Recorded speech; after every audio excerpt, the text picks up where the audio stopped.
Dan Abbott.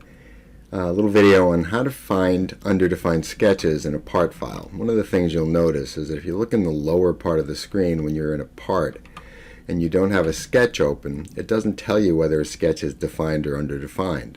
That makes sense because some parts can have a lot of sketches and you wouldn't know much if it simply said one of them is underdefined. You have several ways that you can check that. One of them is simply to go and open up with a little arrow that's beside each feature. Open up each feature, and you notice there are two underdefined sketches there. Sometimes you don't mind an underdefined sketch, especially if what you have is something complex. Now in this particular shape, this is a mast, meant to be a flexible mast that you could replace with filtering material. And it's got a lot of irregular shape to it, and irregular shape in such a way that it was difficult to fully define it. So I left it underdefined purposely. When I get done with this, I would then automatically fully define it just to have some control over it. But if you don't want to go down through and open up each thing, you've got a couple of choices. One is if you go up here to the ellipse taper at the top, which is the name of this part, if I select it and then I press the asterisk on the number lock, on the number pad, not the asterisk that you get with the number 8 and the shift key.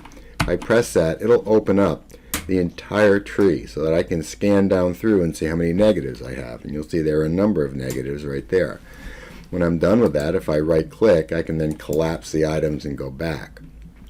The other possibility is just right clicking on something, finding go to, and then typing in an open parenthesis and a negative sign, and then saying find next, start at the top. And it'll walk down through, it'll find every underdefined sketch for you. This is how I evaluate student work.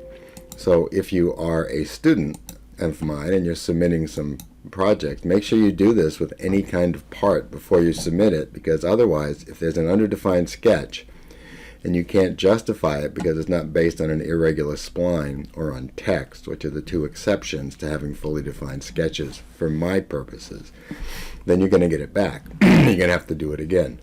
So do this check yourself, and it'll be a good practice to get into, a good habit to get into to reduce the likelihood of errors when you make parts in the future. But in the case for this course, you're much less likely to get it back.